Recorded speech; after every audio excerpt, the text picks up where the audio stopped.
NA 102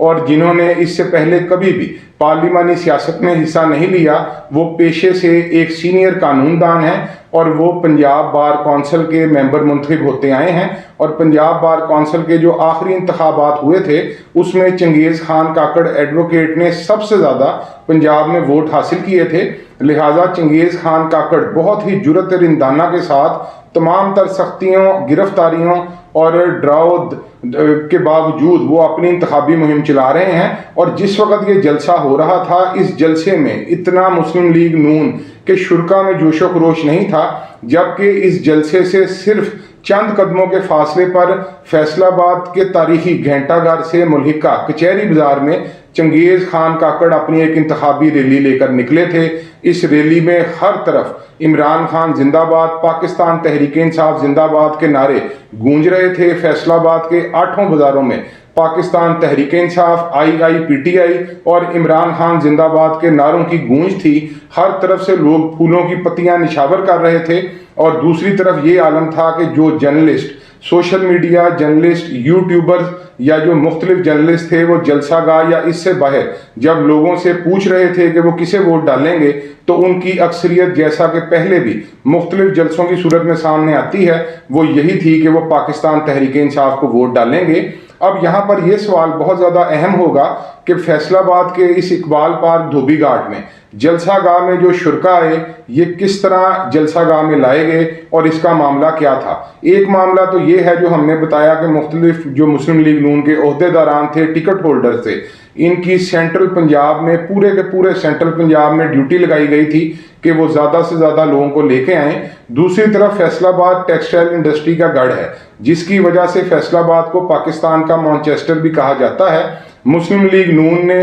Faisal آباد chamber of commerce and industry, power loom honours ایسوسی ایشن اور اسی طرح جو پاور لومز کے مزدوروں کی مختلف تنظیمیں ہیں، مالکان کی مختلف تنظیمیں ہیں، اسی طرح جو کاٹن یارن ایسوسی ایشن ہے، سوتر منڈی وغیرہ کی تنظیمیں ہیں، ان سب سے زیادہ مزدوروں کو جلسہ گاہ میں لانے کی ڈیوٹیاں لگائی تھیں، ان سے اس بارے میں بات کی تھی اور انہیں امید دلائی تھی، یقین دہانی کروائی تھی کہ آئندہ جب بھی حکومت قائم ہوگی، نواز شریف پاکستان کی ٹیکسٹائل انڈسٹری کو بھاری امداد دیں گے، سبسڈی دیں گے۔ اور جیسا کہ اسحاق ڈار کل بھی ایک نجی ٹی وی چینل کے پروگرام میں یہ کہہ چکے ہیں کہ جو IMF ہے وہ بجٹ کے اندر جو سبسڈی ہوتی ہے اس سے نہیں روکتا، تو یہ سارے لالچ دیے گئے امارات کا ان کو ساری امید دلائی گئی اور اس کے باوجود یہ جلسہ بری طرح ناکام ہو گیا ہے۔ فیصل آباد، جیسا کہ ہم نے پہلے بتایا، یہ پنجاب کا دوسرا بڑا شہر ہے۔ مسلم لیگ نون کے قائد میاں محمد نواز شریف فیصل آباد کو مسلم لیگ نون کا ہمیشہ سے ہی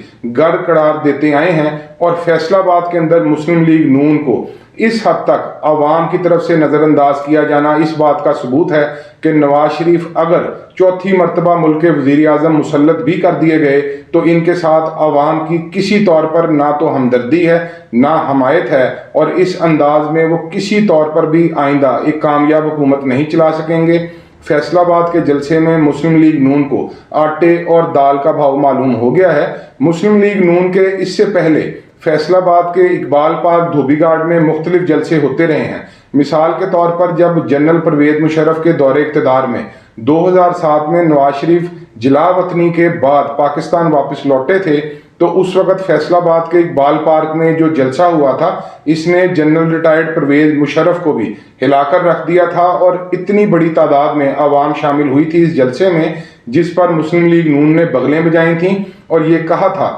کہ آپ عوام کو دیکھیں کہ عوام کی اکثریت، پنجاب میں عوام کی اکثریت مسلم لیگ نون کے ساتھ ہے، لیکن اس وقت یہ صورتحال ہے کہ مسلم لیگ نون نے دھوبی گھاٹ، جس کو پہلے ہی مختلف جب اس کی تعمیر ہوتی رہی، اس کو مختلف انداز میں ڈیزائن کیا جاتا رہا، یہ ایک تاریخی اقبال پارک دھوبی گھاٹ ہے جس میں بانی پاکستان حضرت قائد اعظم محمد علی جناح نے بھی قیام پاکستان سے پہلے تحریک پاکستان کے دوران ایک بہت بڑے تاریخی جلسہ عام سے خطاب کیا تھا اپنے دورہ فیصل آباد کے دوران۔ پیپلز پارٹی کے بانی مرحوم ذوالفقار علی بھٹو، پیپلز پارٹی کی تاحیات چیئرپرسن محترمہ بے نظیر بھٹو، اصغر خان اور جتنے بھی بڑے بڑے عوامی لیڈر مختلف اوقات میں ابھرتے رہے، وہ فیصل آباد کے اسی تاریخی اقبال پارک دھوبی گھاٹ کا رخ کیا کرتے تھے۔ یہ جیسا کہ ہم نے پہلے کہا کہ اس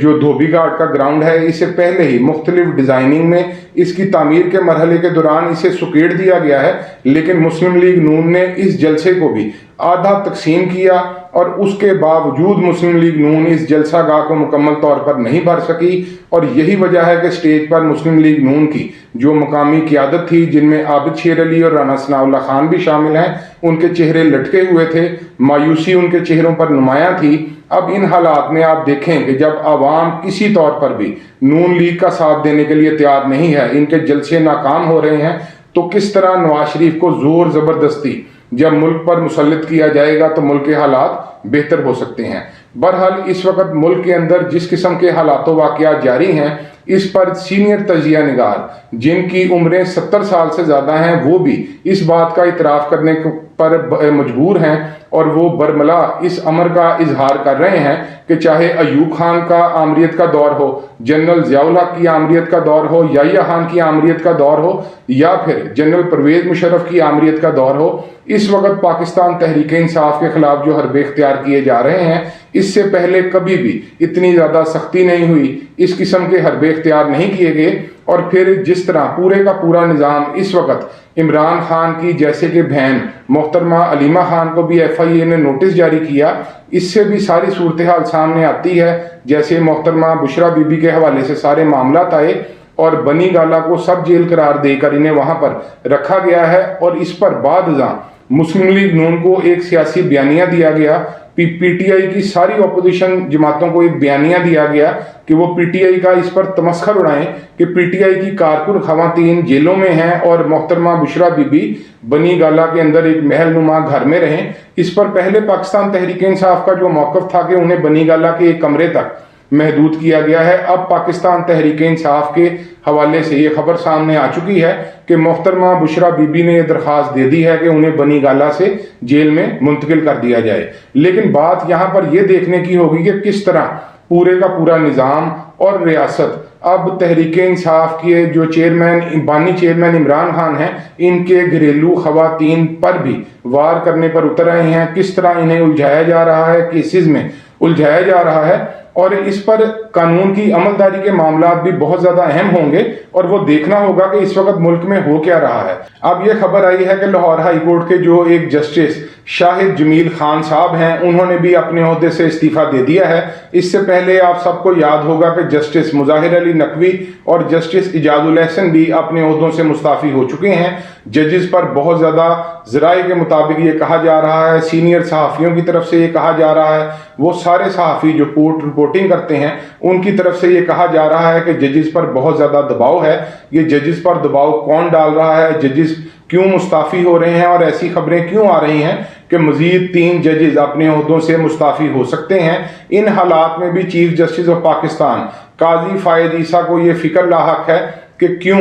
سپریم کورٹ کے فیصلوں پر صحافی تنقید کرتے ہیں یا سیاسی جماعتوں کی طرف سے اعتراضات سامنے آ رہے ہیں، حالانکہ قانون اور آئین کے مطابق فیصلوں پر تنقید بھی ہو سکتی ہے، اعتراض بھی کیا جا سکتا ہے، اور اسی بنا پر نظر ثانی کی اپیل بھی دائر کی جا سکتی ہے۔ لیکن جس طرح قانونی معاملات کو یک طرفہ طور پر چلایا جا رہا ہے اور پورے کے پورے نظام کے آگے صرف اور صرف ایک جماعت اور ایک جماعت کا بانی چیئرمین ہی ہدف پر ہے، تنقید کے نشانے پر ہے، اور سارے کے سارے ظلم و جبر اور ریاست کے اقدامات اس کے خلاف اٹھائے جا رہے ہیں، تو ان حالات میں آواز تو اٹھے گی، اسے کسی طور پر دبایا نہیں جا سکتا۔ اور جس طرح جسٹس شاہد جمیل خان صاحب نے بھی استعفیٰ دے دیا ہے، انہوں نے اپنے استعفے کے اندر ہی حضرت علامہ اقبال رحمۃ اللہ علیہ کے ایک غزل کے مختلف اشعار لکھ کے ساری صورتحال واضح کر دی ہے۔ انہوں نے اپنے استعفے میں لکھا کہ آزاد کی ایک آن ہے محکوم کا ایک سال، کس درجہ گراں ہے سیر ہیں محکوم کے اوقات، آزاد کا اندیشہ حقیقت ہے منور، محکوم کا اندیشہ گرفتار خرافات، محکوم کو پیروں کی کرامات کا سودا ہے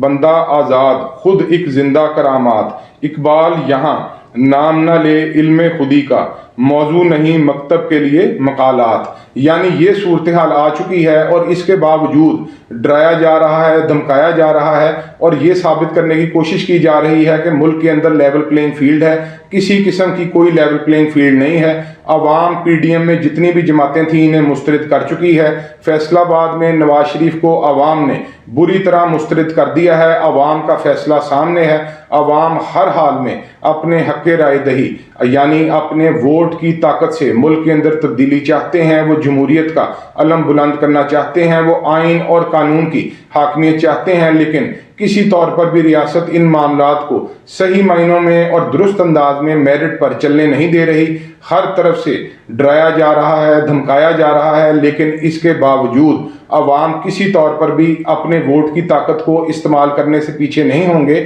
دیکھتے ہیں کہ آئندہ کیا ہوگا۔ پاکستان تحریک انصاف 5 تاریخ کو اسی ماہ انٹرا پارٹی انتخابات کروانے جا رہی ہے، اور دوسری طرف ایسی خبریں بھی ہیں کہ پاکستان تحریک انصاف کے بانی چیئرمین عمران خان اور چند اہم لیڈرز کو اور کارکنوں کو 9 مئی کے واقعات میں سزائیں دے کر پاکستان تحریک انصاف کو کالعدم قرار دے دیا جائے گا۔ اگر اس طرح کے حالات مزید گمبھیر کیے گئے تو پھر ملک کے اندر آئندہ کسی طور پر بھی معاشی و اقتصادی استحکام نہیں آ سکتا، اور نواز شریف کی جو حکومت قائم ہوگی، جس طرح کا ان کا فیصلہ آباد میں جلسہ بری طرح پٹ گیا، فلاپ ہو گیا، یہ حکومت بھی اتنی ہی بری طرح پٹے گی اور فلاپ ہو جائے گی۔ لہٰذا ہوش مندی سے صورتحال کا اور زمینی حقائق کا جائزہ لیتے ہوئے سب کو لیول پلینگ فیلڈ فراہم کرنی ضروری ہے، لیکن شاید اب ان مرحلوں کو بہت پیچھے دھکیل دیا گیا ہے۔ اب عوام کی نظریں 8 فروری کے انتخابات اور اس کے نتائج پر ہوں گی۔ دیکھتے ہیں کہ آئندہ کیا ہوتا ہے۔